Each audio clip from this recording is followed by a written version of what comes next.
السلام علیکم ورحمۃ اللہ تعالی وبرکاتہ۔ نحمده ونصلي ونسلم على رسوله الكريم اما بعد فاعوذ باللہ من الشیطان الرجیم بسم اللہ الرحمن الرحیم ان اللہ وملائکتہ یصلون علی النبی یا ایہا الذین آمنوا صلوا علیہ وسلموا تسلیما اللہم صل علی سیدنا ومولانا محمد معدن الجود والکرم وآلہ الکرام وابنہ الکریم وبارک وسلم صلاة وسلاما علیک یا رسول اللہ صلی اللہ تعالی علیہ وسلم۔ حضور پاک صلی اللہ علیہ وسلم کے معجزات کا بیان جاری ہے۔ اس سے پہلے آپ نے حضور پاک صلی اللہ علیہ وسلم کے ان معجزات کو سماعت کیا جو عالم حیوانات سے یعنی جانوروں سے تعلق رکھتے ہیں۔ اب یہاں پر عالم انسانیت کے معجزات، انسانوں سے تعلق رکھنے والے معجزات کا بیان ہے۔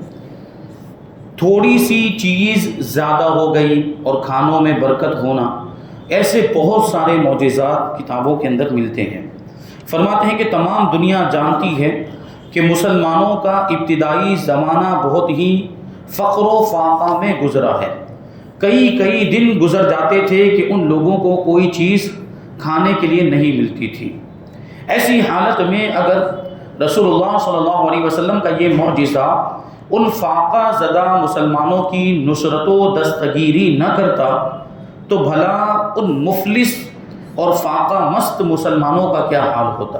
یعنی ابتدائی دور میں غریبی کا معاملہ تھا اور کھانے پینے کے مسائل تھے۔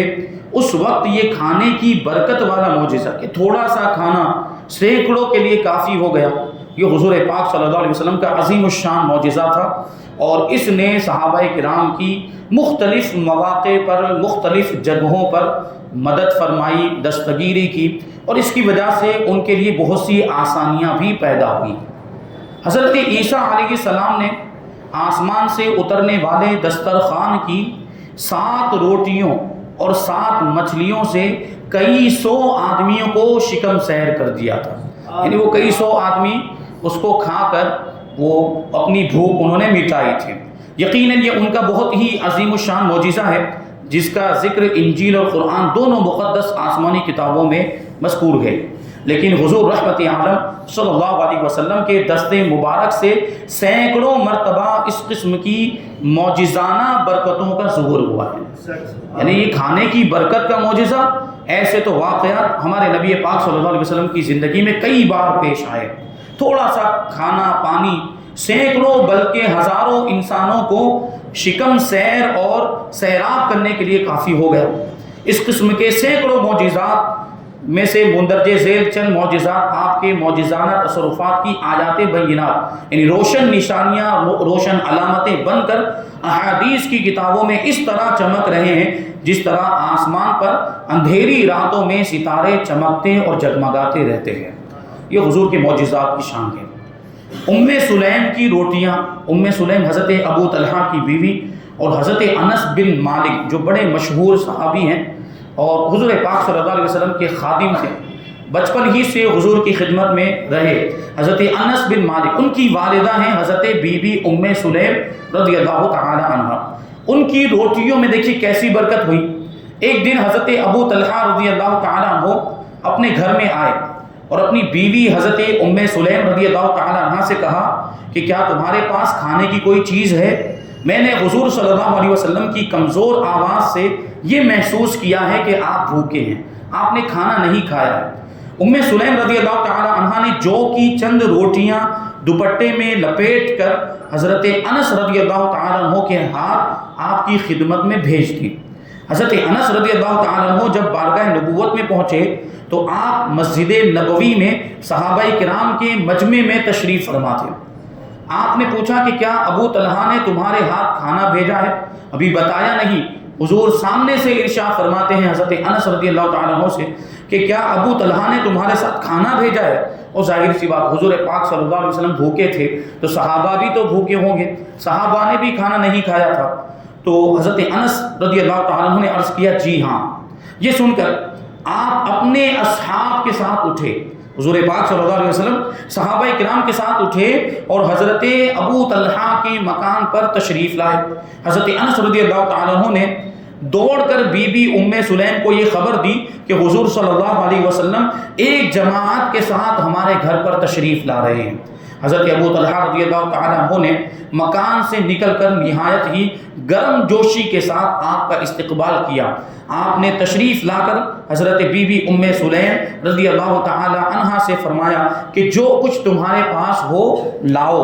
انہوں نے وہی چند روٹیاں پیش کرتی جن کو حضرت انس رضی اللہ تعالیٰ عنہ کے ہاتھ بارگاہ رسالت میں بھیجا تھا۔ آپ کے حکم سے ان روٹیوں کا چورا بنایا گیا، اس کو چور لیا گیا، اور حضرت بی بی ام سلیم رضی اللہ تعالیٰ عنہ نے اس چورے پر بطور سالن کے گھی ڈال دیا۔ اب دیکھیے اس زمانے میں یہ قسم قسم کے سالن تو ہوتے نہیں تھے، اور اگر ہو بھی اس زمانے میں اگر رواج ہو بھی تو غریبی کا معاملہ تھا، کہاں سے لاتے؟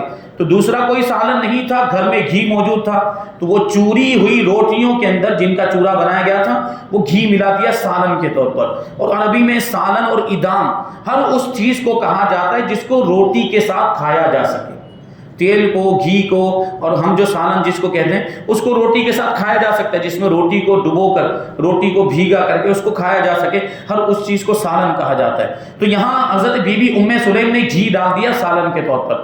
ان چند روٹیوں میں آپ کے معجزانہ تصرفات سے اس قدر برکت ہوئی کہ آپ 10 آدمیوں کو مکان کے اندر بلا بلا کر کھلاتے رہے، اور وہ لوگ خوب شکم سیر ہو کر کھاتے اور جاتے رہے، یہاں تک کہ 70 یا 80 آدمیوں نے خوب پیٹ بھر کر کھانا کھا لیا۔ 2 روٹیاں تھی، سوچیں آپ وہ 2 روٹیوں میں کتنی برکت ہو گئی، اور اس میں گھی بھی تو کتنا شامل کیا گیا ہوگا، روٹی کے مطابق ہی شامل کیا گیا ہوگا، وہ تھوڑا سا گھی ہوگا، اس تھوڑے سے کھانے میں ایسی برکت ہوئی۔ اللہ کے رسول صلی اللہ علیہ وسلم کی شان ہے، یہ معجزانہ شان ہے کہ حضور کی برکت سے 70 آدمیوں نے یا 80 آدمیوں نے پیٹ بھر کر وہ تھوڑا سا کھانا کھا لیا۔ اب یہاں پہ آگے ایک اور واقعہ حضرت جابر کی کھجوروں کے بارے میں، یہ اس سے پہلے غالباً تفسیر میں آ چکا ہے واقعہ۔ حضرت جابر رضی اللہ تعالیٰ عنہ کے والد یہودیوں کے قرض دار تھے، یہودیوں سے انہوں نے قرضہ لیا ہوا تھا، اور وہ جنگ احد میں شہید ہو گئے، اور ان کا قرضہ ادا کرنا باقی رہ گیا تھا، انتقال ہو گیا۔ اب یہودی مطالبہ کر رہے ہیں، یہودی مسلمان ہوتا تو معاف بھی کر دیتا، یہودی مطالبہ کر رہے ہیں ہمارا قرضہ دیا جائے، ہمارا قرضہ دیا جائے۔ تو حضرت جابر پریشان کہ میرے والد ماجد کا انتقال ہو گیا اور ان کے ذمے قرضہ باقی رہ گیا، اور قرضے کے ادا کرنے کی ظاہری طور پر کوئی صورت نظر نہیں آ رہی تھی۔ چند کھجوریں، تھوڑی سی کھجوریں حضرت جابر رضی اللہ تعالیٰ عنہ کے پاس، ایک ڈھیر کے برابر کھجوریں تھی حضرت جابر رضی اللہ تعالیٰ عنہ کے پاس، لیکن وہ اتنی زیادہ نہیں تھی کہ ان کھجوروں کے ذریعے وہ سارے یہودیوں اور قرض خواہوں کا قرضہ ادا کر دیا جائے۔ تو حضرت جابر رضی اللہ تعالیٰ عنہ بارگاہ اقدس میں حاضر ہوئے۔ ابھی آپ دیکھیں، سوچنے جیسی بات ہے کہ قرضہ، کسی کے پاس سے کچھ لیا، کسی کو کچھ دینا ہے، یہ سب دنیاوی معاملات ہیں۔ یہ صحابہ کرام حضور پاک صلی اللہ علیہ وسلم کی بارگاہ میں ہر معاملہ لے کر جاتے ہیں، کیونکہ وہ جانتے ہیں کہ حضور دینی معاملات بھی حل کرتے ہیں اور دنیا کے معاملات بھی حل فرما دیا کرتے ہیں، دنیا کی مشکلات بھی حضور حل فرماتے ہیں۔ تو حضرت جابر رضی اللہ تعالیٰ عنہ کو کسی اور کا در نظر نہیں آیا، حضور کا در نظر آیا۔ حضور کی بارگاہ میں حاضر ہوئے اور عرض کیا، یا رسول اللہ صلی اللہ تعالیٰ علیہ وسلم، میرے والد نے اپنے اوپر قرض چھوڑ کر وفات پائی ہے، اور کھجوروں کے سوا میرے پاس قرض ادا کرنے کے لیے کوئی سامان نہیں ہے، صرف کھجوروں کی پیداوار سے کئی برس تک یہ قرض ادا نہیں ہو سکتا۔ یہ ہر سال کھجوریں نکلتی رہے اور میں ہر سال ان کا قرضہ ادا کرتا رہوں، جتنی نکلتی اتنی مقدار کے اعتبار سے، تو کئی سال اس میں گزر جائیں گے۔ آپ میرے باغ میں تشریف لے چلیں تاکہ آپ کے ادب سے، آپ کے احترام میں یہودی اپنا قرضہ وصول کرنے میں مجھ پر سختی نہ کریں۔ یعنی مقصد یہ تھا کہ حضور پاک صلی اللہ علیہ وسلم تشریف لائیں اور یہودی جو قرض خواہ تھے ان سے بات چیت کریں، اور یا تو قرضہ معاف کروا دیں یا سفارش کریں یا مہلت دلوا دیں۔ حضرت جابر کا یہ مقصد تھا، یا کم سے کم اتنا ہو کہ حضور پاک صلی اللہ علیہ وسلم کو دیکھ کر یہودی قرض کا مطالبہ کرنے میں بہت زیادہ سختی نہ کریں، تھوڑی آسانی برتیں۔ چنانچہ حضور پاک صلی اللہ علیہ وسلم باغ میں تشریف لے گئے، اور کھجوروں کا جو ڈھیر لگا ہوا تھا اس کے گرد چکر لگا کر دعا فرمائی، اور خود کھجوروں کے ڈھیر پر بیٹھ گئے۔ آپ کے معجزانہ تصرف اور دعا کی تاثیر سے ان کھجوروں میں اس قدر برکت ہوئی، حضرت جابر رضی اللہ تعالیٰ عنہ کو حضور نے حکم دیا وہ کھجور کے ڈھیر پر بیٹھنے کے بعد کہ اب ان کھجوروں میں سے کھجوریں لیتے جاؤ، بھرتے جاؤ برتن کے اندر۔ جو سا ہوتا ہے ناپنے کا، اس زمانے میں جو پیمانہ ہوا کرتا تھا، حضور نے فرمایا کہ اس پیمانے میں کھجوریں بھرتے جاؤ اور جس کا جتنا قرضہ ہے وہ ادا کرتے چلے جاؤ۔ کہتے ہیں کہ اتنی برکت ہوئی کھجوروں کے اندر کہ سارا قرضہ ادا ہو گیا، اور جس قدر کھجوریں قرض خواہوں کو دی گئی تھی اتنی ہی کھجوریں اب بھی باقی تھیں، اتنی ہی کھجوریں اب بھی موجود تھیں۔ حضرت ابو ہریرہ رضی اللہ تعالیٰ عنہ کی تحلیل، حضرت ابو ہریرہ رضی اللہ تعالیٰ عنہ کا بیان ہے کہ میں حضور اقدس صلی اللہ علیہ وسلم کی خدمت اقدس میں حاضر ہوا تو آپ نے مجھے چند کھجوریں عطا فرمائی۔ ایک دوسری روایت کے مطابق، شاید میں نے اس سے پہلے یہ واقعہ بیان کیا ہے، وہ کھجوریں 21 کھجوریں تھیں۔ کتنی؟ 21، ایک مٹھی میں آ جائیں، اتنی کھجوریں تھیں۔ حضرت ابو ہریرہ کہتے ہیں میں نے عرض کیا کہ یا رسول اللہ صلی اللہ تعالی علیہ وسلم، ان کھجوروں میں برکت کی دعا فرما دیجیے۔ آپ نے ان کھجوروں کو اکٹھا کر کے دعائیں برکت فرما دی اور ارشاد فرمایا کہ تم ان کو اپنے توشہ دان میں رکھ لو۔ اس زمانے میں ایک مخصوص تھیلی ہوا کرتی تھی، چمڑے کی تھیلی، جو لوگ اپنے ساتھ رکھتے، جیسے اس زمانے میں نہیں لوگ پرس رکھتے ہیں اپنے ساتھ، بٹوا رکھتے ہیں، وہ تھیلی تھی توشہ دان۔ حضور نے کیا فرمایا کہ ان کھجوروں کو برکت کی دعا فرما دی، دستے مبارک رکھ کے حضور نے ان کھجوروں میں برکت کی دعا فرمائی اور حکم دیا کہ ان کھجوروں کو اپنی تھیلی میں رکھ لو، اپنے توشہ دان میں رکھ لو، اور تم جب چاہو ہاتھ ڈال کر اس میں سے کھجوریں نکالتے رہو، لیکن کبھی توشہ دان جھاڑ کر اس کو بالکل خالی نہ کر دینا ورنہ اس کی برکت ختم ہو جائے گی۔ چنانچہ حضرت ابو ہریرہ رضی اللہ تعالیٰ عنہ 30 برس تک ان کھجوروں کو کھاتے اور کھلاتے رہے، بلکہ کئی من کھجوریں اس میں سے خیرات بھی کر چکے مگر وہ ختم نہ ہوئی۔ کیسی برکت! نہیں، ایک مٹھی بھر کھجوریں تھی، 21 غالباً اس کی تعداد تھی، اس 21 کی تعداد میں وہ کھجوریں، اس میں اتنی زیادہ برکت کہ 30 سال تک خود کھایا، دوسروں کو کھلایا، دوست و احباب کو کھلایا، اس میں سے خیرات کی، لیکن حضور پاک صلی اللہ علیہ وسلم کا یہ معجزہ ہے کہ وہ بالکل بھی ختم نہ ہوئی، اب بھی وہ موجود تھی۔ اور بہرحال حضرت ابو ہریرہ رضی اللہ تعالیٰ عنہ صحابی رسول، حضور نے حکم دیا تھا کہ اس کو جھاڑنا مت، اس کو خالی مت کرنا، تو حضرت ابو ہریرہ نے یہ تو کیا نہیں، کیونکہ 30 سال تک جس نے یہ معجزہ دیکھا ہو، یہ حضور کی نشانی، حضور کی یاد کے طور پر ان کے پاس وہ تھیلا موجود تھا، تو کیسے اس کو خالی کر دیتے، کیسے اس کو جھاڑ دیتے۔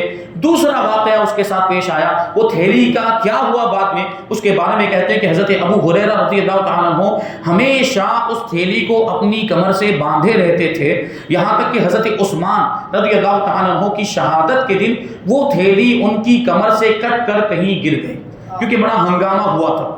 حضرت عثمان کی شہادت کے وقت بہت بڑا فتنہ ہوا تھا، افراتفری مچ گئی تھی، تو اسی افراتفری میں وہ تھیلی کہیں گر گئی اور گم ہو گئی، پھر پتہ نہیں چل پایا کہ وہ تھیلی اور توشہ دان کہاں گیا۔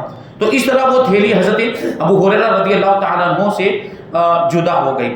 اس تھیلی کے ضائع ہونے اور کھو جانے کا حضرت ابو ہریرہ رضی اللہ تعالیٰ عنہ کو عمر بھر صدمہ اور افسوس رہا۔ ظاہر سی بات ہے، جس کے پاس حضور کی نشانی ہو اور وہ نشانی کھو جائے تو کیسا افسوس ہوگا، اور وہ بھی صحابی رسول، کہ ان سے عشق میں بڑھ کر کوئی نہیں ہو سکتا ہے، حضور سے جیسی محبت صحابہ کرتے تھے ویسی تو کوئی نہیں کر سکتا ہے، تو حضور کی یادگار ان کے پاس تھی اور وہ کھو گئی تو کیسا صدمہ ہوا ہوگا۔ چنانچہ وہ حضرت عثمان غنی رضی اللہ تعالیٰ عنہ کی شہادت کے دن نہایت رقت انگیز اور درد بھرے لہجے میں یہ شعر پڑھتے ہوئے چلتے پھرتے تھے اور لوگوں سے کہتے جاتے تھے، للناس ہم ولی ہمان بینہم ہم الجرابی و ہم الشیخ عثمانہ، لوگوں کے لیے آج ایک غم ہے اور میرے لیے 2 غم ہے، ایک تھیلی کا غم ہے اور دوسرا حضرت عثمان کا غم ہے، یعنی حضرت عثمان کی شہادت کا غم تو سارے مسلمانوں کو ہے، مجھے دوسرا بھی غم ہے، وہ تھیلی کے کھو جانے کا غم ہے۔ یہ حضرت ابو ہریرہ رضی اللہ تعالیٰ عنہ کا واقعہ۔ آگے ہے ام مالک کا کپا، وہ بوٹل ہوتی ہے جس کو کپا یا کپی کہا جاتا ہے۔ حضرت ام مالک رضی اللہ تعالیٰ عنہ کے پاس ایک کپا تھا جس میں وہ حضور نبی کریم صلی اللہ علیہ وسلم کے پاس ہدیے میں گھی بھیجا کرتی تھی، یعنی کیا ہوتا تھا، اسی کپے میں اسی بوٹل کے اندر گھی بھرتی اور کسی کے ذریعے سے حضور کی بارگاہ میں وہ بوٹل اور کپی کو بھیج دیتے۔ اب حضور پاک صلی اللہ علیہ وسلم اس میں سے گھی استعمال کرتے. ابھی ظاہر سی بات ہے ایسی کوئی چیز گھی ہے تیل وغیرہ اس میں سے نکال کسی برتن میں ہو کسی بوتل وغیرہ میں ہو اس میں سے نکالا جائے تو کچھ نہ کچھ بعد میں اس میں باقی رہ جاتا ہے. یہ کہ حضور پاک صلی اللہ علیہ وسلم خود ہی اس میں کچھ چھوڑ دیا کرتے تھے گھر والوں کے لیے. دیکھیے اب وہ جو بچا ہوا آپ کسی برتن کو خالی کریں تو اس میں بچا کوئی چیز بچی ہوگی کتنی ہوگی کیا بہت زیادہ مقدار میں ہوگی معمولی سی مقدار میں ہوگی. اگر اس میں کچھ لگا ہوا رہ گیا یا اگر قصدن چھوڑ بھی دیا جائے تو تھوڑا سا ہی اس میں گھی ہونا چاہیے. تو اس کپی کے اندر حضرت ام مالک رضی اللہ تعالی عنہ گھی بھر کے حضور کی بارگاہ میں ہدیہ کرتی تھی.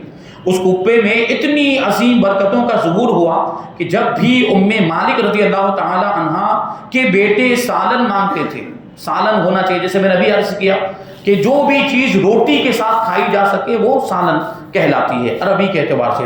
تو جب بھی حضرت بی بی ام مالک رضی اللہ تعالی عنہ کے بیٹے سالن مانگتے تھے اور گھر میں کوئی سالن نہیں ہوتا تھا تو وہ اس کپے میں سے گھی نکال کر اپنے بیٹوں کو دے دیا کرتی تھی. یعنی اس میں گھی میں کتنی برکت ہو گئی تھی کہ وہ گھی نکال کر اپنے بیٹوں کو دیتی تھی. ایک مدت دراز تک یعنی ایک لمبی مدت تک وہ ہمیشہ اس کپے میں سے گھی نکال کر اپنے گھر کا سالن بنایا کرتی تھی. ایک دن انہوں نے اس کپے کو نچوڑ کر بالکل ہی خالی کر دیا. جب بارگاہ نبوت میں حاضر ہوئی تو آپ نے پوچھا کہ کیا تم نے اس کپے کو نچوڑ ڈالا؟ انہوں نے کہا جی ہاں.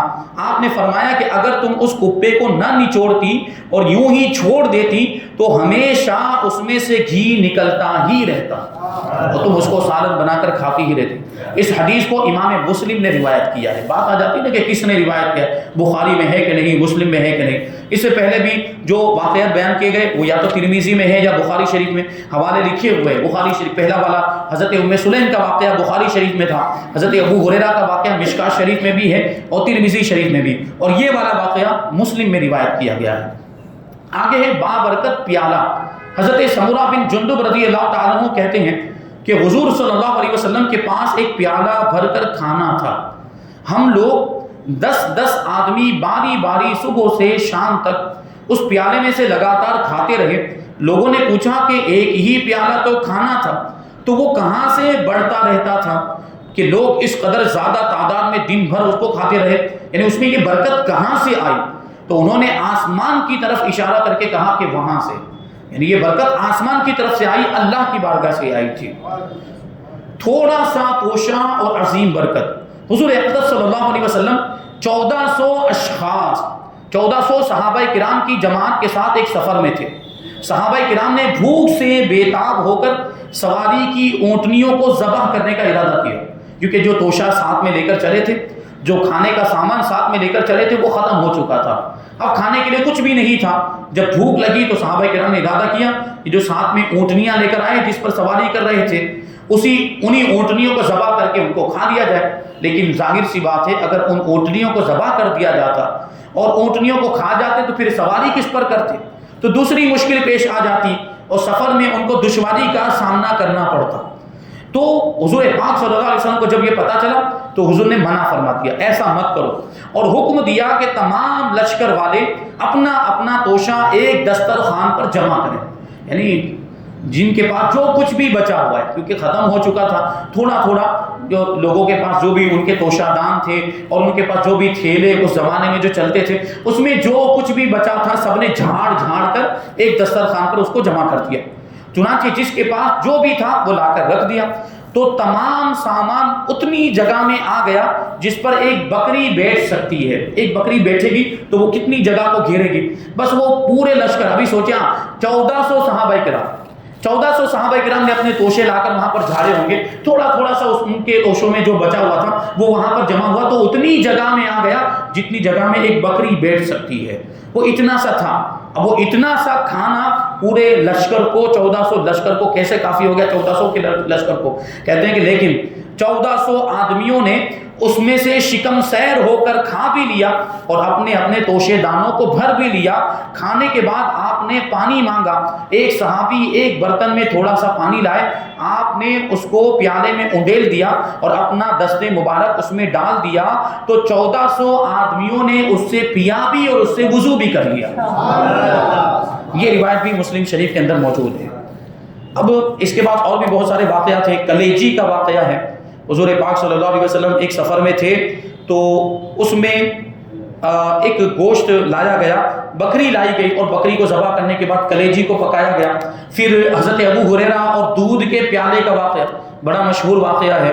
اعلیٰ حضرت رضی اللہ تعالیٰ عنہ جس کو شعر کی شکل میں کیا کہتے ہیں، کیوں جناب ابو ہریرہ تھا وہ کیسا جام شیر، کیوں جناب ابو ہریرہ تھا وہ کیسا جام شیر، شیر مانے دودھ، یعنی دودھ کا پیالہ وہ کیسا تھا جس سے 70 صاحبوں کا دودھ سے منہ پھر گیا، جس سے 70، اب یہ منہ پھرنا بھی دیکھیں آپ، ہم چھوٹے سے بچوں کو اگر دودھ پلائے، جو دودھ پینے کے زمانے میں جو چھوٹا سا بچہ ہوتا ہے وہ بول تو نہیں پاتا ہے، اگر اس کا پیٹ بھر جائے گا تو وہ بول کر تھوڑی بتا سکے گا میرا پیٹ بھر گیا مجھے نہیں پینا ہے، تو وہ کیا کرتا ہے، منہ پھیر لیتا ہے۔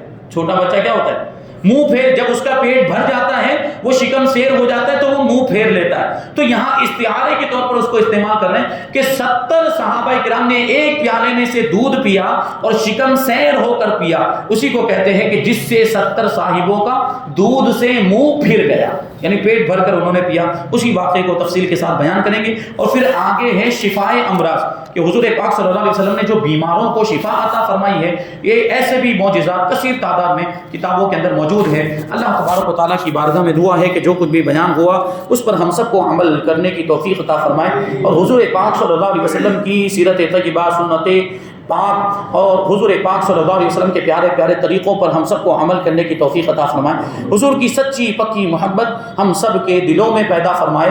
وما علینا الا البلاغ۔ السلام علیکم۔